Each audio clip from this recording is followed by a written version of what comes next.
Welcome to the Paddy Wagon on the Reality OS network with Peter Duke and Addy Ads. How you doing, Addy?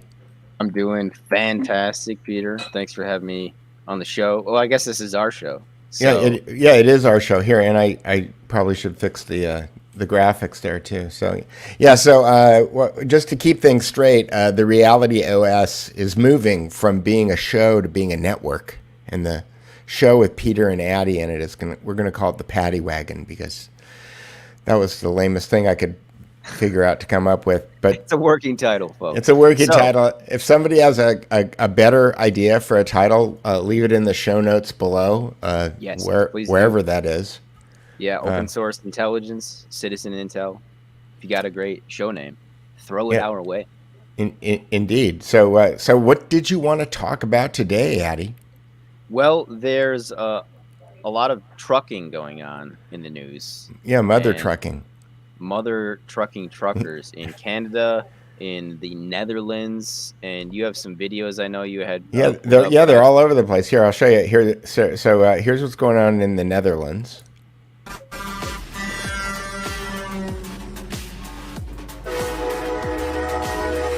And I'll talk a little bit just to mess up the algorithm because I don't know if this music is copyrighted or not, but I should probably just turn it down, and there we go. I'll do that. So so this is the Netherlands, and then it's also going on in New Zealand. Here's New Zealand. Yeah, wait, why did that stop?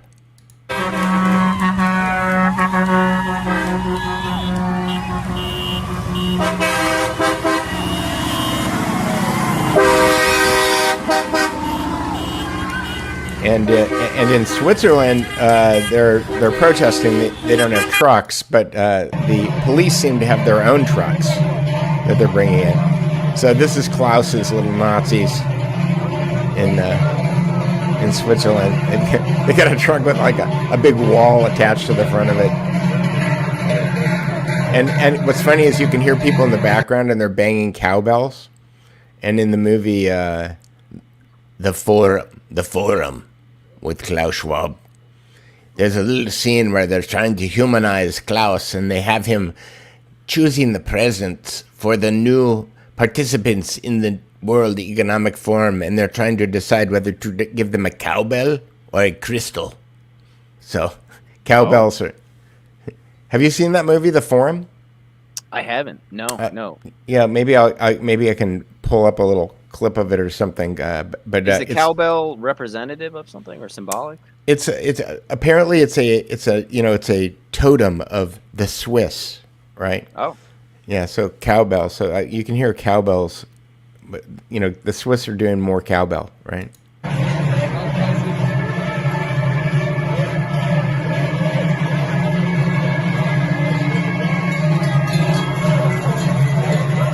Ding, ding, ding, ding. So, more cowbell, baby. Yeah, exactly. More cowbell. And then, meanwhile, at the border, I'm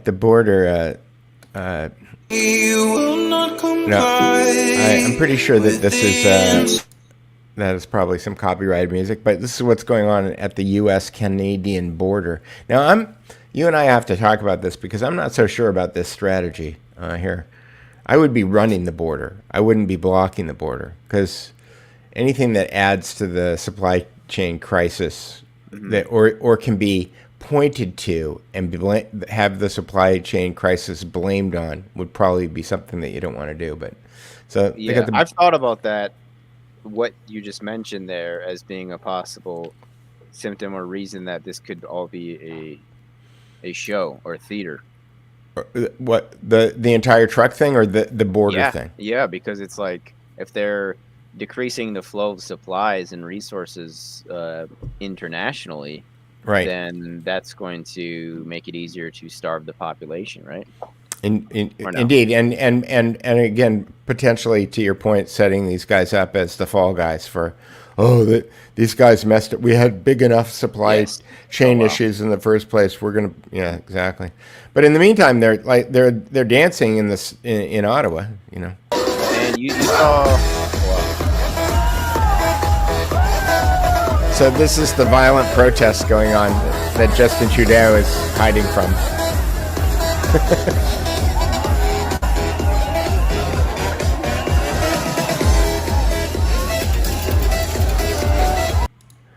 Okay, so RT3 Box 6 Texas says, who prevailed in the Bundy Ranch standoff? Optics rule. Horses and cowboys are the ace in the hole. I like horses and cowboys. It's great. Look, here's the thing. It all depends on what happens next, right? And that's what we're all waiting for. I mean, here's a guy from Ottawa who's he's trying to like throw down. What may have begun as a peaceful assembly quickly turned into an unlawful blockade. While the Alberta RCMP has been in a position to conduct enforcement, we've been engaged with protesters at the Coutts border crossing in an effort to find a peaceful and safe resolution for all involved. We thought we had a path to resolution.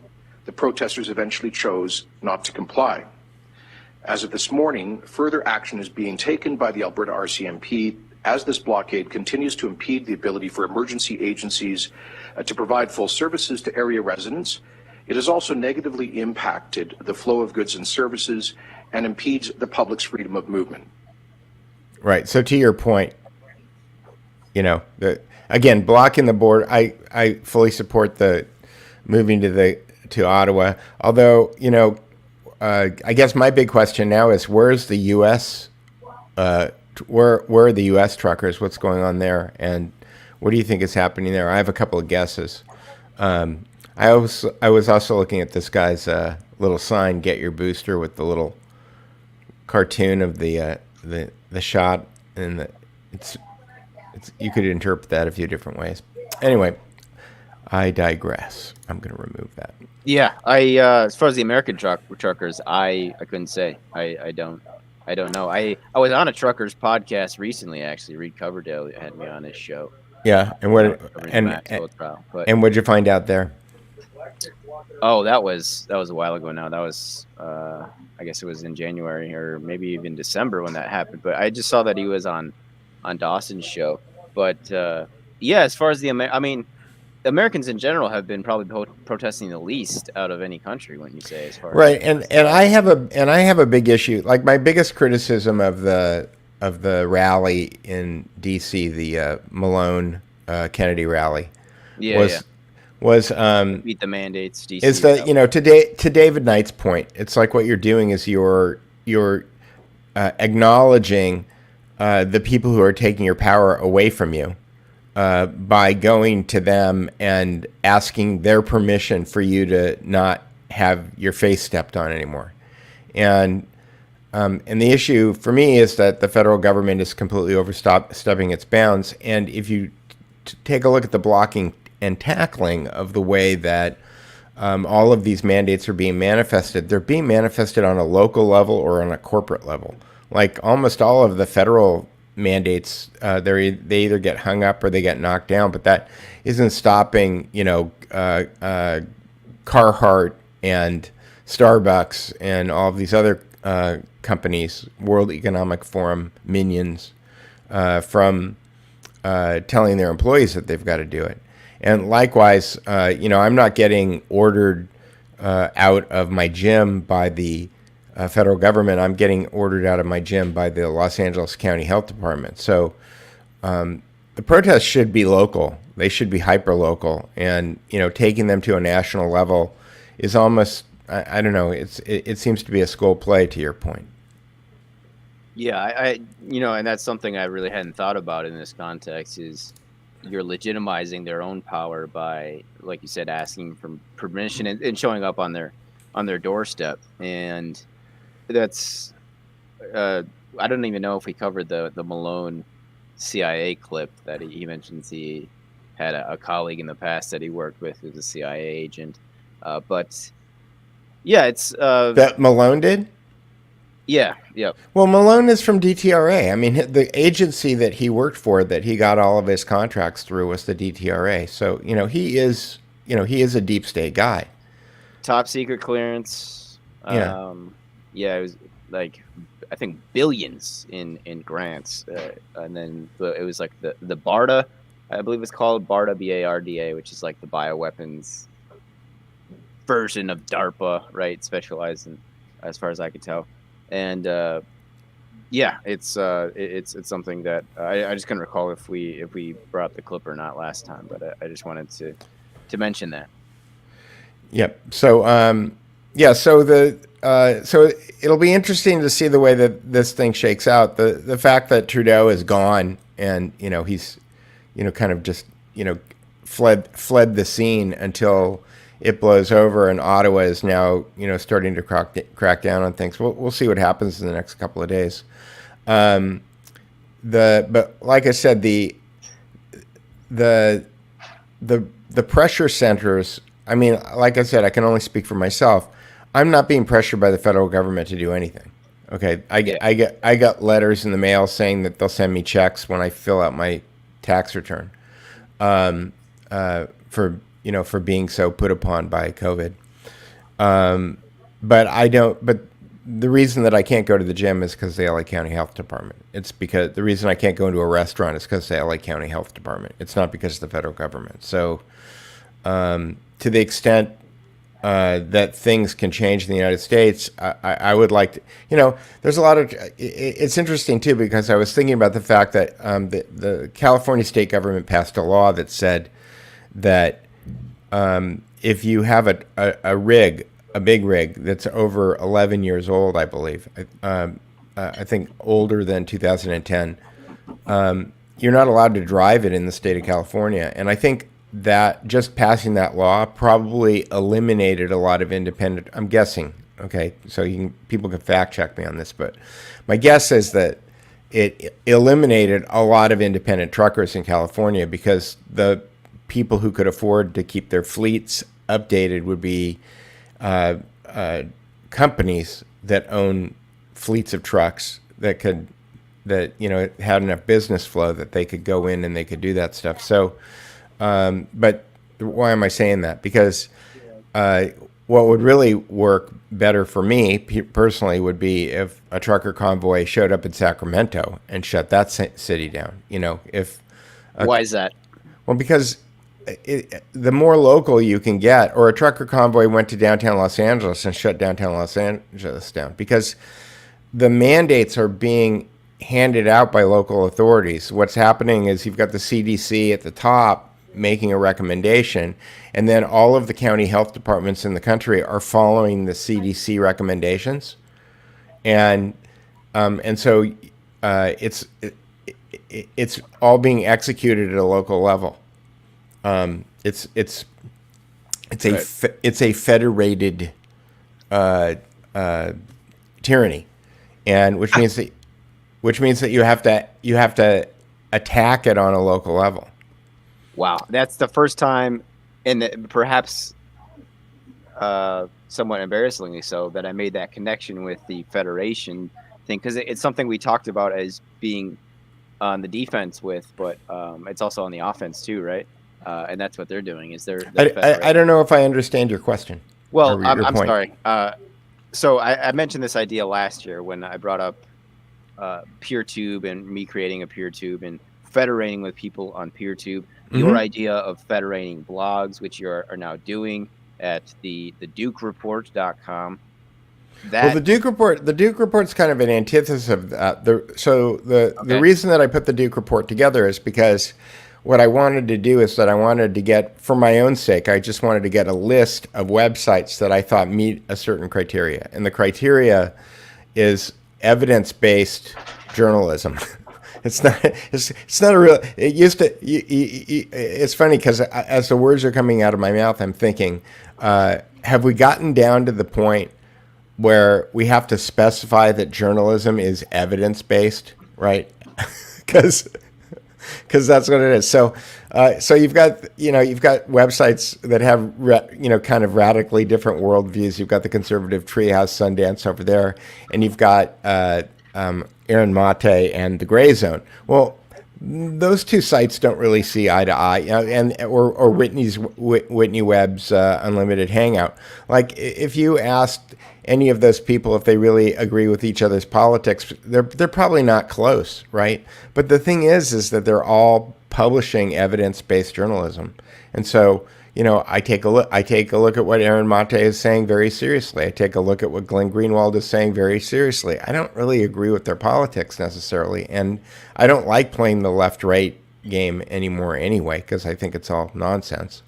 But so I started off, I made a list of websites. And so if you go to I'm starting off slowly. There is so if you go to the Conservative Treehouse now, on the right sidebar, I've picked one website that I'm concentrating on because I want to get these people to understand that we can drive traffic to them. And that website that I picked is called Wall Street on Parade. And Wall Street on Parade is a little blog.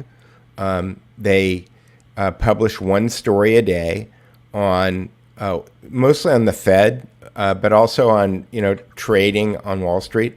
And they cover stories that you will never see in Bloomberg. You will never see them on Zero Hedge. You will never see them on Fortune or the Wall Street Journal or Fox Business or CNBC. Those outlets, they just don't cover this stuff. And so Wall Street on Parade is the first one that I picked.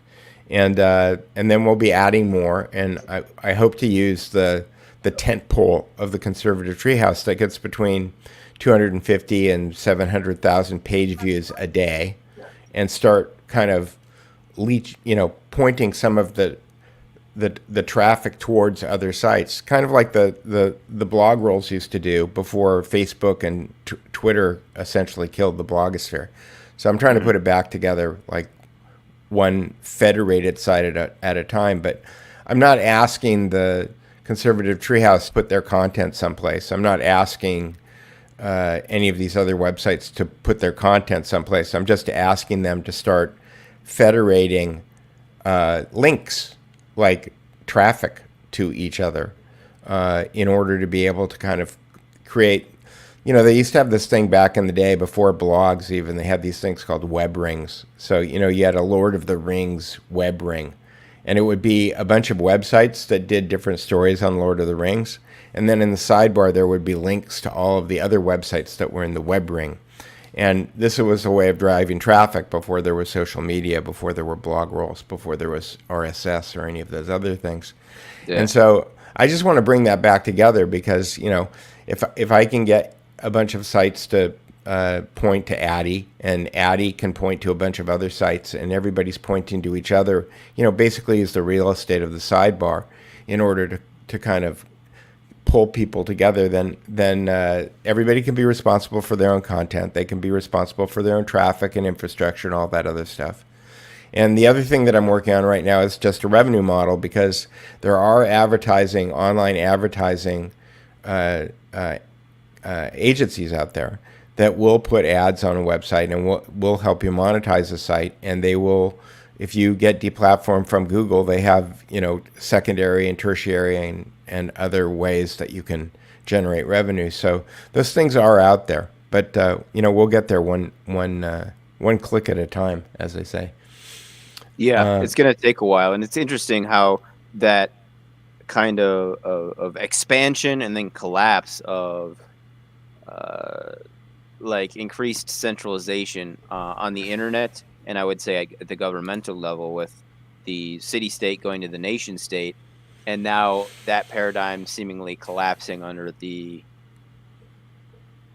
gross corruption and extra-legal position of the United Nations, and this, these past 2 years where, I've mentioned it before, but just the splintering is you're seeing it everywhere, not just in the United States. You're seeing it, the cultural divide manifest in pretty much any group of humans, that are gathering together. I think you could maybe argue has seen a splinter over the last 2 years because of everything that's happened. So seeing that with digitally, now it's like people are starting to tribe up again, not just physically, but digitally as well with the federations.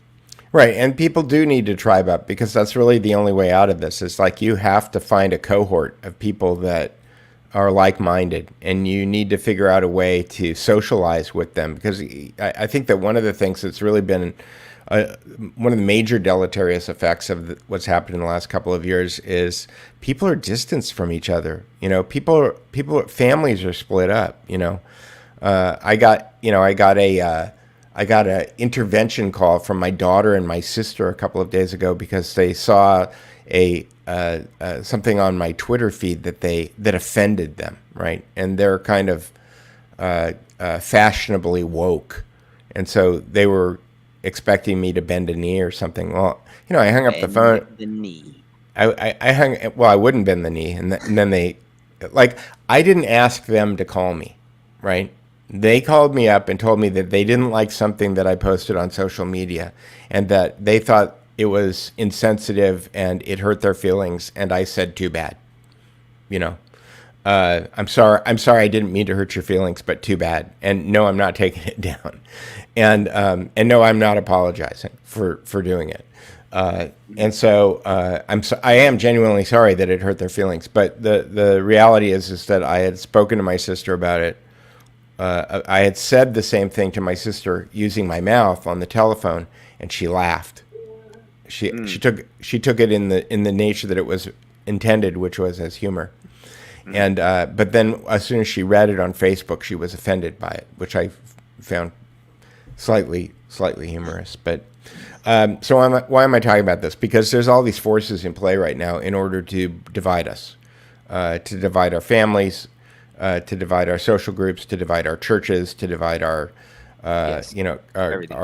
our employment opportunities, all of those other things. And so on the bright side, new connections are being made, I think, you know.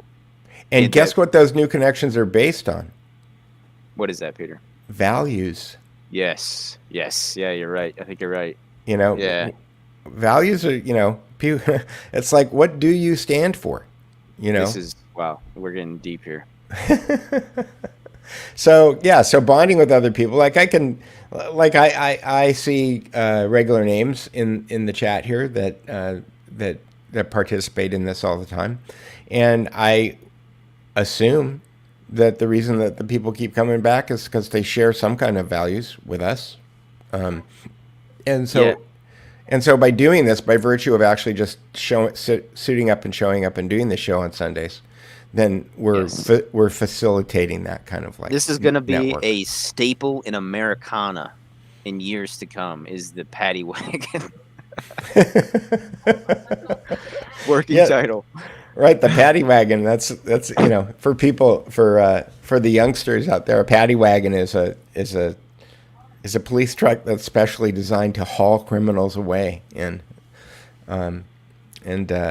oh, I see. I didn't even know that, Peter. Wait. Let me see if I can do a better way. Is there a better way for me to show you the? If I click on this, let me see if I can figure out a way to get the Paddy Wagon into the shot. Okay, let's try to Paddy Wagon it. So this is episode 1 of the Paddy Wagon with Peter Duke and Addy Ads. Okay, so let me see. So share. I wanted to mention, while you pull that up, Peter, the local thing is I met this pastor at the Defeat the Mandates rally in Washington, D.C. a few weekends ago, and he mentioned the exact same idea. And I'm going to reach out to him for an interview, but he said they don't care at all. He said like they don't care that we do this. Like, it doesn't mean anything. He said you have to go to your what did he say? I think he said sheriff's office and then your city council, if I remember. But I'll post that, and I want to reach out to him for an interview. But I just wanted to share the fact that he relayed that same idea. Right. Yeah, and you know, I've heard a lot of people talk about sheriff's offices. I've heard a lot of people talk about what do they call it? Justice of the peaces. There's a bunch of people out there who think justice of the peaces are the way to go. And the reality is that I don't think that any of the official methods that people are suggesting for being able to solve this are going to work. What did you do there, Addy? Let me see. Oh, I made you the star there for a second. Okay, yeah, but I wanted to show the Paddy Wagon. Okay. So, because this is anyway. I don't think that there's an official way to get out of this. Like, I don't think that any of the established ways, because as I said to Mike Cernovich last night, I think that the justice is fake at this point. And so using all of the methodologies of justice aren't necessarily going to work, which is why I like the trucker thing, which is like why I like occupying Ottawa. I like the idea of that, but they can't leave until they get concessions. You know, if they're going to get talked into going home and then send 10 representatives and we'll negotiate later, it's like that's not negotiating from strength. No, you've got to put the metaphoric gun to their head and say, we're not going to allow you to, operate as if everything is status quo until, I mean, you took away our status quo. We're now going to take away your status quo. And at the point when the other side realizes that their status quo is going to be taken away, then they may negotiate. Now, I think that they're going to double down. I think that they're probably going to. I heard that at midnight tonight in Ottawa, they're going to start arresting people who are bringing in food and fuel. That's the first, and now we've talked about warfare before. It's like logistics, right? General. Right. That's what generals focus on. The best generals, right? The logistics. Well, I don't know. Rommel never had a very good high opinion of his logistics guy. He always saw the logistics guys as the people who got in the way because they couldn't get things done.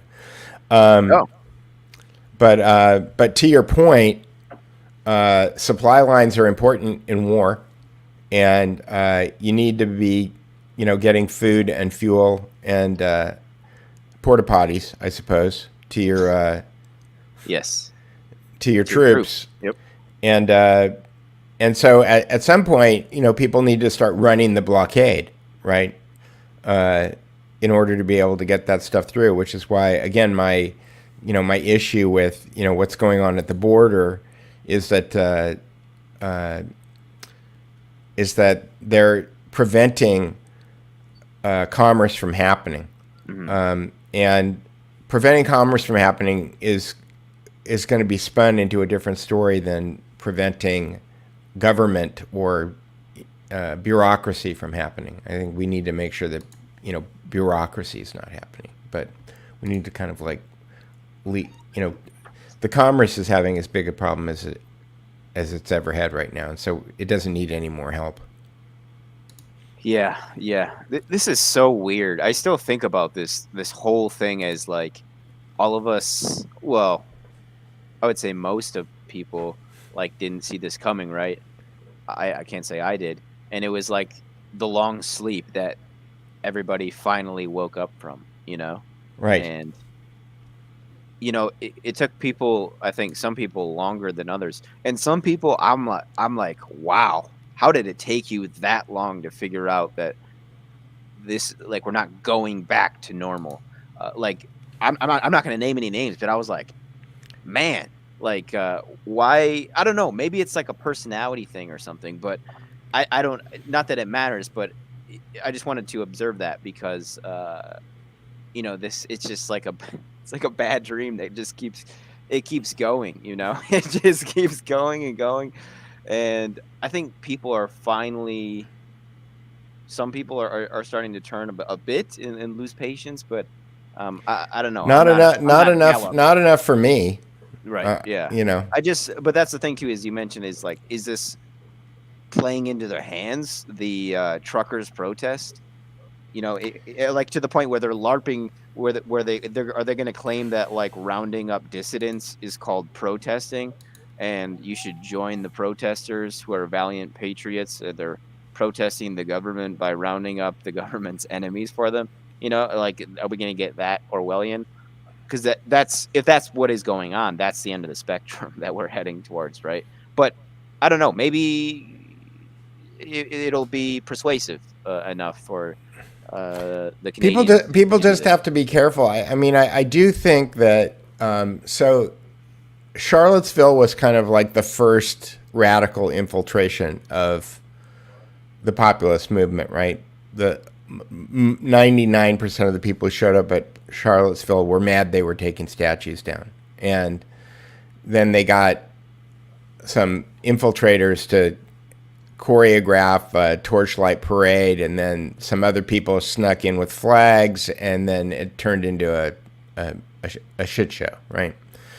And then January 6th, a bunch of well-meaning people show up to the Capitol, and again, there's agent provocateurs there, and there's some bad actors that wind up making, coloring the water of the entire crowd, right? Yeah. So yes, it seems that the Canadian truckers are hip to the idea, because I've seen some videos where people are trying to infiltrate. As soon as the Canadian trucker thing started, or as soon as the and we need to talk about what's going on in America, but a week ago, somebody announced that they were going to drive from California to Washington, D.C. I haven't heard anything about that since. But as soon as I saw that video, I tweeted out that on K Street somewhere, somebody was putting together a budget and schedule to create trucks that had stars and bars on them and racist and anti-Semitic slogans, so that they could slip into the convoy, for the video. But I haven't seen hide nor hair of what's going on in the United States. Have you heard anything about an American truck convoy? I've heard rumors and whispers, but just that, nothing confirmed. I'm still like getting myself out of the the Ghislaine Maxwell, as you can see. As you can see with your background. This is not, obviously this video is not for children. Right. Yeah. This is adults only here. So in that sense, the tunnel vision there that I had, but and Peter's, that's why Peter's going to center me with this show here a bit, that we're doing weekly, where we're going to be covering more, hot takes, geopolitics, breaking events and such of the week. So in that sense, that's probably more of a warm take then, right? Sure. Yeah. Warm takes and warm fakes. Yeah, because what Addy and I were talking about in the last show is the idea that, there's people who make their bread and butter. Tim Pool is probably the best example on whatever the latest outrage of the day is, right? Some outrage happens and then they do commentary on it. And because people are addicted to the news cycle, then that winds up becoming compelling content for them, because they can go look at that instead of the news because they have a news addiction, right? But yes, I know people like but that. Because I'm hyper cynical at this point, and I think all news is made up, and some of it is true, and most of it is fake, then I try to not get too excited by any of the story. I'm so bored by Twitter now. Are you bored by Twitter? You know what? That's an interesting question, Peter, because my mindset with that has changed so much from being a consumer to almost being wholly a producer in a way, to where I don't go and I watch my favorite YouTuber anymore, or go and check their Twitter page every day, because I just don't have the time really, and it's not a priority for me. But in that sense, I mean, my perception of Twitter has changed because my frame of reference has. So it's hard to compare then and now. But I noticed, Twitter changed throughout the years. I first made my Twitter, my backup Twitter, in like the 7th grade, and it was always my favorite social media. I think just because I've always loved reading, and it was until recently still, I think, underutilized. Right. Well, I don't know, and maybe I was an outrage junkie, or I loved watching. I guess I was never that outrageous myself, which is probably why I still have an account. Yeah. But I was always a I've fan. been cleaning mine up a bit, actually. Like I thought that what Milo did mostly was over the top, but that's what made it entertaining, Right. And to the Chuck Johnson's likewise. It's like I didn't agree with a lot of the things that they were saying, but they had the right to say it, and I was amused by it, and I just don't. And then the people who were offended by it, watching the reactions that they would have to those things, were highly entertaining. You know, it was pretty fun. You know, and speaking of that, it's when you think about the spectrum thing and repression, and you know, it's almost guaranteed that you're going to get somebody like Milo or Alex Jones pop up if you are so far coercing people to think the other way. You know, it's like a psychological repression that you know, it's like the dam is like going to explode, and eventually it does, and it swings back the other way. The pendulum does to the other end of the spectrum, and you know, I think you're seeing a lot of that when you look at it, like a guy like Rollo Tomasi, who I interviewed, blow up over the pandemic, and you know, the state of like the Me Too movement and such. It's, when you think about it through that lens, it makes sense why someone like Rollo Tomasi is getting so much attention. Or with Milo, with things going so far left, and then you have this, I don't even know how he characterizes himself now, but straight. Okay, well, which is again entertaining to me. It's and he was like conservative, right? It was like, here's this gay white he was guy he was a gay conservative Yeah. who had a black boyfriend, and he was not afraid to, you know, talk about all of his sexual adventures, and right. And it was like, when you're pressuring people that far along the other end of the spectrum, that bounce back is expected, or the blowback in a way. Anyway, so somebody, Dave Esquire, is saying it's all outrageous now, but I don't see that, man. Maybe Dave, you can give me an example in the chat here or something, but I don't see a lot of arguments. You know, Alex Berenson had a lot of arguments going while he was still on Twitter, but then they blew him off Twitter. You know, and his arguments were pretty good because he's a citation guy. You know, it's like if you attack him, he's going to pull up the report and show you why whatever it is that you said isn't correct. So I see people acting outraged. I see, you know, clips of, because I don't watch television, but I see clips of people on CNN acting outraged about things. Mm-hmm. I think I'm going to cancel my Spotify subscription. Really? Yeah. And why is that, Peter? It's because I don't like the way that they managed the Joe Rogan. First of all, I don't like the fact that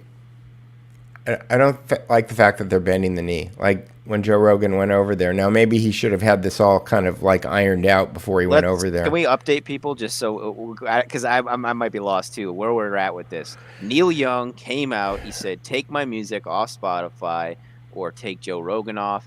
Spotify took off Neil Young. People made a bunch of memes about it.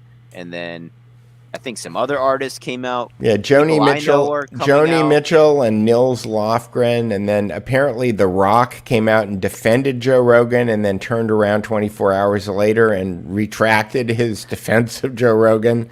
So the twists and the turns. Yeah, it's a real. The technical term is shit show. But soup sandwich in action. But yesterday, Spotify, and then somebody found a video of every time Joe Rogan has used the N-word in the 14 years that he's been doing the show or something, and because he started off the show early, basically interviewing his buddies who are comedians. He was so obnoxious back then. Then there was a bunch of that, and so now they're trying to cancel him because 10 years ago or 11 years ago, he was using the N-word in reference to something else out of context. Yeah, I don't think that's fair, but well, I gotta say he was so obnoxious. I could not listen to him until recently because he got wise. I only listen to him when he's talking to the people that I'm interested in. But I mean, when he's got great guests. That's it. He's not exceptionally smart. No, he sometimes has great guests. I don't like listening to the MMA guys. Like I'm not. bro, let's not even go there. We're in agreement on this, Peter. Okay. We're in violent agreement. Yes, I agree with you. So anyway, just to catch you up, so Spotify, I think yesterday deleted more than 100 archived episodes of the Joe Rogan show. Okay. So hundreds of, or more than 100 episodes disappeared off Spotify yesterday. And Joe Rogan continues to kind of kowtow and apologize. And obviously he has never had Vox Day on his show. He's never read the book by Vox Day, SJWs Always Lie, because what he would know if he read that book, I highly recommend that book. It's a short book. It's an inexpensive book. I think it's like under $10. You would know if you read that book that as soon as you apologize, then they'll jump on you with knives. So, I mean, it's definitely like a Lord of the Flies experience, right? You know what? This is making me think of a scene from Mad Men. I don't know if you've ever seen that, Peter. But it would really aggravate. Is it on television? It used to be. AMC? I don't watch TV. Okay, just forgive me. I indulge occasionally. Usually it's like there's like a gap of like a few years, and then I'll find a show and latch onto it, and then binge watch it. But then I'll go through periods where I just watch no TV at all. But I watched it in college, and he's talking about apologizing, and he's giving advice to an underling, and he's basically said like. I can't remember the exact context. Is you shouldn't apologize in that situation, and the underling was like, "Why?" And I was so aggravated because I wanted to hear his explanation, but he didn't give it. He's like, "Do I really have to explain that?" And I was like, "I don't know. I mean, because I got taught growing up, my parents taught me to apologize and forgive people. So and Jesus teaches you to do the same thing. Okay, but there's a difference between I did something that hurt Addy, so I'm going to apologize for it, and I'm going to accept responsibility for it, and I'm going to, try to make it better. Yeah. Okay, there's a difference between that and being bullied into it, okay, by people who don't have any logical case or are arguing that you hurt something that it's impossible to hurt. Right, that you have come up against an impossible rubric, okay, in order to make them happy. And what will happen is that the second book that Vox Day wrote after SJWs Always Lie is SJWs Always Double Down. And that's because that's what they do. You can't apologize to them, okay? No. You have to say, look, if your feelings are hurt, I'm sorry. I'll pray for you. But it's not until. Because I've interacted with these people face to face, and it's like, I don't know. I mean, I guess recently too with something that happened. I don't know. I mean, I think there's something to like demons, and demons controlling people. Like maybe not all the time, but sometimes. And I think some people. That's why saying "I'll pray for you" is kind of like the worst possible thing you can say to a demon. Sure. I'll ask God to look at your case. You know? I mean, you don't even have to look at it through that framework, but there's not a rationality to understanding this behavior sometimes. It's like no. I think there's a rationale. The rationale is that they need to destroy their enemies, right? Okay. And because they believe that there is a right way to think, and by punishing people who don't think the right way. I mean, there's nothing different from what's going on with Joe Rogan and what happened in the Cultural Revolution in China with the, what do they call it, struggle sessions. Okay, so Joe Rogan is doing a struggle session on Spotify and on Instagram right now, but, they're forcing him to admit what a horrible person he was by allowing people who disagreed with them to have what's the technical term that they use? A platform. bad ideas should not have platforms. No, the reason we have a First Amendment is bad ideas should be guaranteed to have platforms. Like, I want as many ideas to, quote Andrew Breitbart, more ideas, not less. Yeah. If the Nazis are going to say, if people who call themselves Nazis, and I believe that the only people who call themselves Nazis nowadays are FBI agents, because the real Nazis call themselves public-private partnerships. Yeah. The ones that are telling us to get vaccine mandates, right? Right, exactly. But the only, the people who call themselves Nazis, I want them to be as loud and vociferous and as public as possible, so that I know who to stay away from.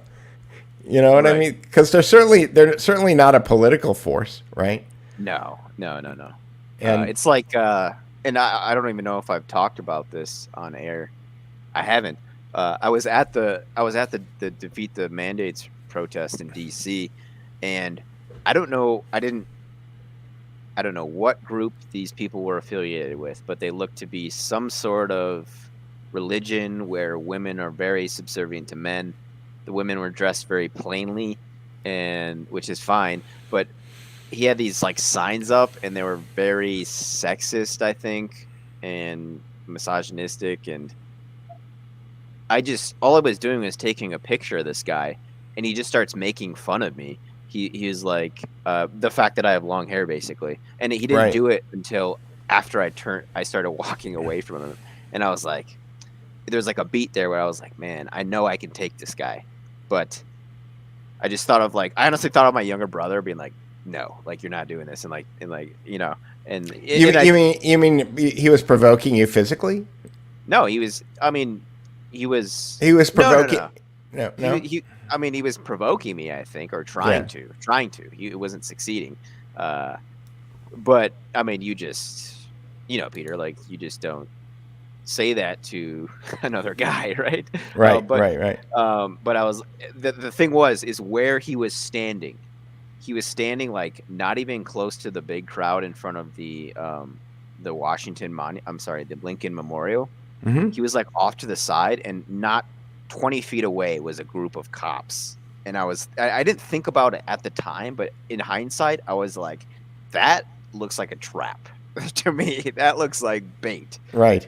Like, this guy is going to try to get someone to fight him, and then, the cops are all right there, So, I don't know how I got on that story, but let me read Dave's comment here, and then I was just going to say, I was just trying to record what he was doing. I wasn't trying to,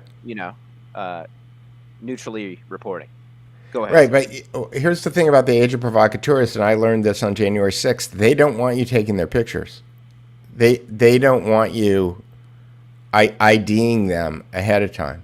Because I should post that. The reason I didn't post it is because the speech was so inflammatory. I was no, you should post it, because I'm gonna do that. Yeah, you should post it. So I'll tell the story too. I might even do a write up on it. Well, hopefully, if you write it up on your Substack, it'll show up on the Duke Report.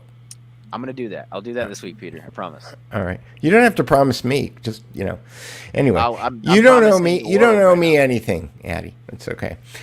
So what's Dave saying here? Dave is saying CNN, Fox, MSNBC, NPR, in its silky way, Twitter left, and tactful right remnants every week has a topic that threatens our Constitution and basic rights. I disagree with that. That can be right, but the solution is anger. I think anger is okay, but you need to do something with it that's constructive. I don't think that it threatens our Constitution. I think our Constitution's largely ineffective, and it's because the American people have been lulled into the idea that the government is here to defend the Constitution. And the reality is that every law that gets passed by Congress makes the Constitution less strong, to the point where it's basically an imaginary concept now that gets taught to people in civics class in high school, but it has no correlation to what actually really happens. I live in California.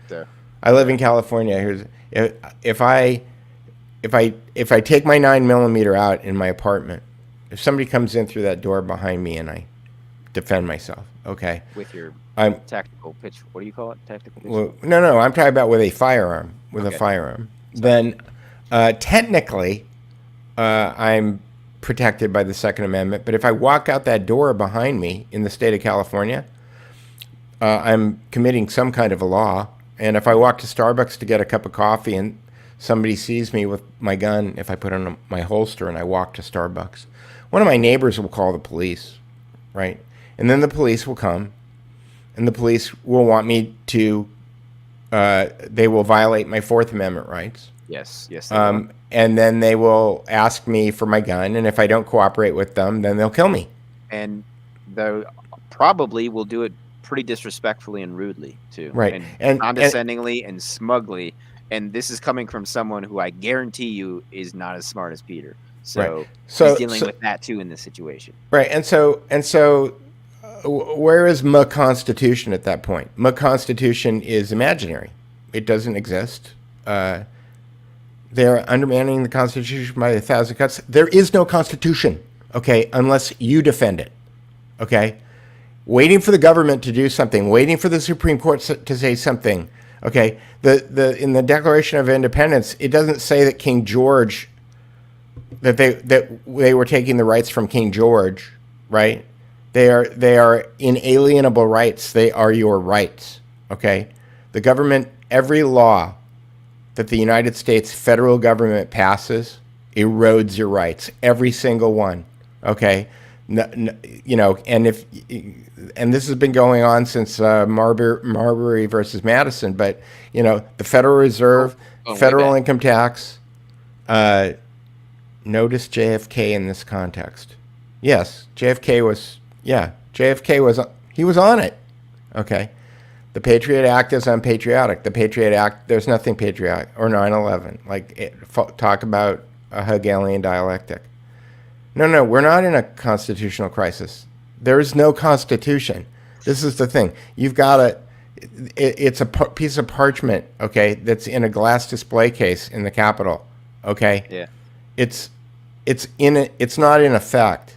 It's something that Ted Cruz claims exists. Ted Cruz called, you know who you are, people. You Ted Cruz likers out there. He called us all terrorists, anybody who went to the Capitol on the 6th.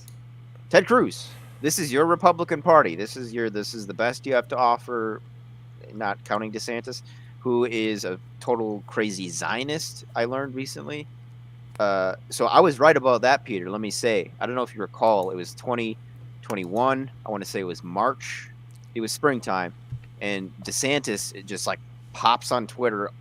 It was ubiquitous. It was like one day, nothing, and then the next day, all of a sudden, everybody's talking about Ron DeSantis, and I was like, "You are suspect, my friends, my lords and my ladies. You are suspect. All of you are talking about Ron DeSantis at one time. That is not a coincidence. He is controlled. He's going to be the front runner. That's who they want. I love Florida. I'm in Florida right now. I have a tan, but it's been great getting the vitamin D and keeping the coof away. But I don't know how I got on DeSantis, but I don't trust any of these people is the point. Yeah, I don't trust them all. I don't trust any of them. I mean, if you're a politician, I don't think that you get into politics at this point unless you have been initiated, meaning that there is some compromise that somebody's got on you. There's a book.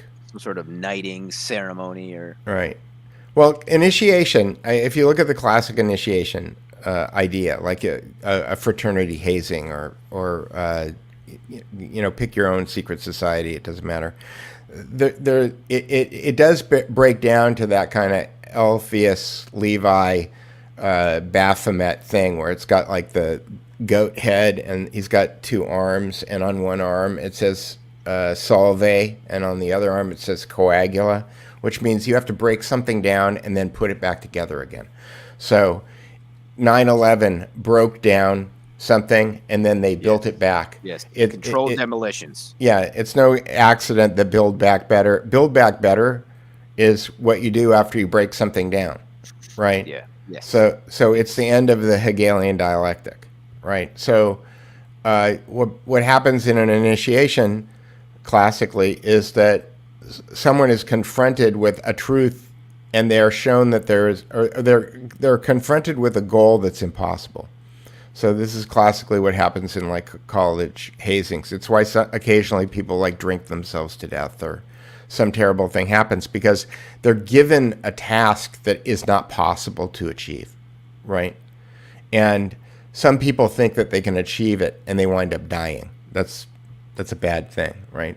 But most people who are involved in these initiations, they go what's really happening, the reason they're given a task that's impossible to achieve is to break down their ego, right? So you destroy their ego. Yes, that's what the military does. That's what Marine boot camp's all about, right? Exactly. They break down your individuality. You're not special. You're not anything. You're a Marine. You're special ops. You're not even whatever. They try to, and that's the thing. Whatever psychological manipulation they can use, they will. So boot camp. So boot camp is an alchemical process. Okay, and I believe. Break that down for us, Peter, dude. What does that mean? Alchemical. Alchemical. It means, again, the basis of alchemy is to break things down in order to build them back up again. The classic medieval definition was turning lead into gold. It's not about literally turning lead into gold. It's about taking one idea that somebody's got, one worldview, one frame of reality that they've got, and turning it into something else, right? So I don't believe that you become a politician or a public figure in our society unless somebody's got some kind of control over you, right? Yes. In the entertainment industry, it might just be, Joe Rogan. The only control they may have over Joe Rogan is the $100 million contract, and if he's just bought a Gulfstream, you know what I mean, and a 40,000 acre ranch in Wyoming, then he wants to keep making the payments on it. Right? Is that what he did? I don't know. Oh. I'm making that up. Yeah, you're right. Complete speculation. That's quite a bit of leverage there for sure. Okay. If it's like, so when you buy a lottery ticket, right? So I've got a friend in Israel, Andrew, and he sends me whenever the I don't even know what it's called, Super Ball or Super Lotto. Whenever it gets over a certain amount, he always sends me a text message, and he asks me to go buy him a ticket. And the thing is when you buy those tickets, the psychological effect that the people who are selling the tickets count on is that for 30 seconds or a minute or 2 minutes after you bought that ticket, in your head, you've won. You buy the ticket, and the first thing that you do is you start thinking about what you would do if you really had that money, right? And so you get a little endorphin or oxytocin. I can't remember what the hormone is that shoots into your bloodstream. You get this little oxytocin. You get a little oxytocin. I think it would be dopamine, Peter. Okay, dopamine. You get a little You get a little dopamine rush. Yeah. Oxytocin is more associated with physical connections with other people. And, I'm not an expert on this. Anyway, you have this. You get a feeling, right? You buy the ticket, you get a feeling, right? Yes. So, but we've transcended from Ron DeSantis. So Ron DeSantis. You said that he's a Zionist. Again, I like to kind of break things down as esoteric Zionists and exoteric Zionists, which is where I kind of differ from people like Ryan Dawson. Yeah, let's break this down real quick here. We're almost at an hour here, by the way, Peter. So. Yeah. So I believe I work for the. I'll make full disclosure. I work for the Shoah Foundation Institute. I designed their online education system called Eyewitness. I did. Oh, you did. You don't currently. No. I did like 10 years ago. Okay. Yeah, no. They hired me to. That's cool. Well, yeah, because I worked for Spielberg at GameWorks, and then I met the Shoah people, and then they called me in as a consultant, and I would go in and I would help them design software and stuff.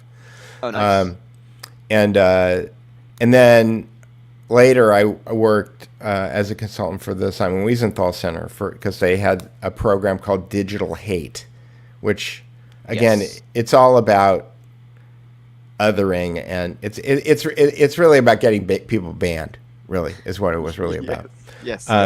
but it was very early on when, and they would distribute like the websites that they thought were bad people on CDs and stuff. It was very, it wasn't like the the SPL, like it isn't like the SPLC perma banning people. No, it was really just kind of like finger pointing, saying, "Ooh, these people are bad people." Sure. Anyway, so having done years and years of research on Zionism, and I'm half Ashkenazi on the Jews.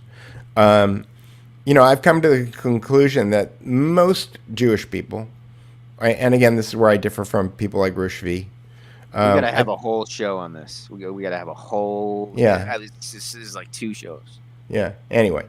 Oh, please go. I interrupted you. That's okay. I think that 99.9% of Jews don't actually understand how Israel got created. They don't understand what the power dynamic is that caused it. They don't understand who the people are who were responsible. And so to lump all of those people together with what I call the esoteric Zionists, okay, is a mistake. But it's something that the esoteric Zionists, and what I mean by esoteric is that there's a secret society of people that did a lot of things that wound up leading to the creation of Israel that were terrible. And millions of people got killed, and none of that was good. And but most people don't know who those people are. You can look at the letter between Lord Rothschild and Balfour. You can start there and kind of work your way back. But at the end of the day, lumping any group, Jay Dyer and Mike Cernovich make fun of boomers all the time, and it always makes me angry. Are they boomers?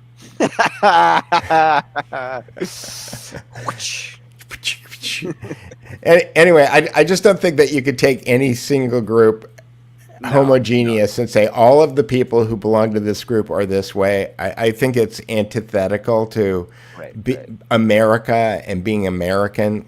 Let's look at everybody as individuals. Not all Americans that are doing this or that, right? It's not all Americans. It's not all Jews. It's not all blacks. It's not all blah blah blah blah blah.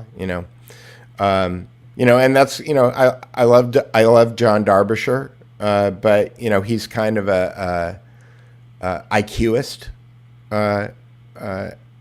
as opposed to an ageist or a racist or anything else. He's like discriminatory towards people who aren't as smart. Well, he judges people based on their IQ. Oh. Yeah, I would say it's safe to say he judges people based on their IQ, but which I think is actually okay. Like, it depends what kind of judging it is. But the issue is that he ties it to race. My goodness. Okay. And that is a minefield of yeah. It's a minefield. That. Yeah. It's a minefield. Yeah. Sure. So but I love the guy, I love Roosh, I love John Derbyshire, I love all these guys. And and there is Dave and Tara, I think. Let's wrap up, Peter. Yeah. Yeah, it's very good. Okay. All right, should we see if anybody's got any questions? Yeah. I see Wild Tangent. They're just mentioning that DeSantis, or asking, was DeSantis on that would actually be an Intel committee during Benghazi, which I actually don't know. What was DeSantis doing during that time? That's interesting, kind of framework or waypoint to view, kind of investigate people. Is what were they doing? Do they have a connection to Benghazi, the Benghazi siege, embassy siege? Right. Again, and does that become is that a tell that leads you to believe understand something about them that you didn't understand before? Or is that a vector that's being used to control them? Like, I don't know anything about DeSantis and that. I do know that people like Dan Crenshaw and Tulsi Gabbard and Adam Kinzinger and all these other people. Like there's a game you can play, which is like whenever you see somebody's name in the news who's saying something that your question, just put their name in quotes and then put World Economic Forum in quotes. Okay, and see what comes up, or put Council on Foreign Relations and CFR. see what comes up. Jeff Epstein. Yeah, because if almost all the troublemakers are directly tied to those organizations because that is their job. Okay, that's what they've been recruited for, is to spread those messages, right? So there's no accident then. Who's the Asian guy who ran for president who started talking about basic income? Andrew Yang. Andrew Yang, right? Yes. Okay. I don't know anything about him, but I guess if I typed in Andrew Yang World Economic Forum or Andrew Yang Council on Foreign Relations, it would go bing, bing, bing, bing, and it would pop up. So, does Canada have a National Guard system like the United States? I don't believe so. I don't think so. They have something called the Department of National Defense, but I don't think that's the same thing. Because they have their Air Force, Special Forces, Navy, Army. This gives me an idea, though, for something interesting, though, about what's going on in Canada. And you going? No, okay, no, you're going somewhere else. Okay, go ahead. Something to think about as we leave. Okay. Yes. So Canada is part of Five Eyes. Yes, the Five Eyes: United States, United Kingdom, Canada, Australia, and New Zealand are the Five Eyes countries, English-speaking intelligence agencies that spy on each other's citizens and probably do worse. Right. So the original idea of Five Eyes, as it was sold to the public, was that all these countries have common interests, and the common interests are really like the bankers' interests. They're really like the intelligence and military arm of the bankers that run the world. And so, but the way that it winds up manifesting itself is that, and I'm just double checking my backup started while I was talking because you can't turn off Backblaze. You can't turn it off. You can only pause it. So anyway, where was I? I was talking about Five Eyes. So yes, Five Eyes. But what Five Eyes winds up doing is that if it's illegal for the United States to spy on Americans because of the American laws, then what Five Eyes will do is that one of the other four partners will spy on those Americans for them and then pass the information on to American intelligence. Yes. So we spy on Great Britain. Great Britain spies on us. We spy on Canada, Canadians, and Canadians spy on Americans. Likewise with New Zealand and Australia. So it would be interesting if one of these protests winds up collapsing a government if there was a Soviet-style disclosure of information. That is, when the Soviet Union fell, a lot of KGB records became public, right? Mm-hmm. It would be very interesting if Canada suddenly had some kind of a change of government, if the Canadian intelligence stuff became public. It would be that would be interesting. Yes. I'm not predicting it or think that would happen, but it's just something that popped into my head as I was. No, yeah, I think you're right. But one more question here was the BARDA thing, I think it was, which let me I have way too many tabs open right now. Biomedical Advanced Research and Development Authority, BARDA. Somebody asked about that earlier, and I see we got some other people checking in here, and we want new listeners. We do. This is not a limited hangout. We're not going to have, as far as I can tell, if it's okay with Peter, moderators that create a limited hangout. That is not what we want at all. So, if I get close to saying, I mean, you heard me do my little dance about Zionism. I'm going to try to not get banned, but I also we're not having crazy mods on this channel, on this show. That's what I want. That's my vote. Okay, no crazy mods.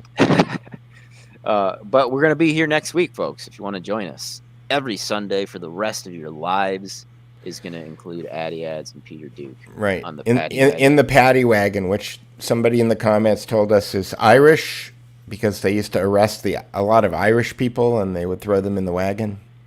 I associated it with the Irish as well. I didn't know that was what the connection was, though. Well, I'm also Irish, so I can, Oh, well. I can make my claim to the. Sweet. I'm Walsh McNulty, back in the.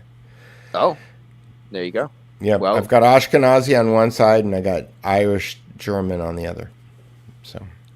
Excellent, excellent. So links are in the show notes, folks. Please give Peter Duke a follow on Twitter, a subscription on YouTube, the Reality Operating System. He's going to get on Rockfin this week, I think. We're going to get him on there. My Rockfin should also be in the show notes. It's also Addy Ads. My Twitter is @AddyAds. You can also buy me a coffee, or more specifically a tea, at buymeacoffee.com/AddyAds. And I do need to refer Peter on there as well. But Peter also has a Patreon, as far as I know. I don't think I have a Patreon. No, he doesn't. He doesn't have a Patreon. I do, though. Pimp away. Yeah, I have a Subscribe Star. That's where I'm pimping myself out here, folks. So I think I turned on the ability for people to give me tips on Twitter, but I have no idea how it works. I haven't gotten a tip. How do you do that? I don't even know how to do that. I don't know. I turned it on, but it just never showed up. So I don't know if somebody had to approve me and I'm on a naughty list or whatever it is. Somebody earlier said that they had notes for me on the Duke Report. I'm open to anything on the Duke Report. It's running on a grid server right now, so it's not really fast. I'm probably gonna have to move it onto something serious.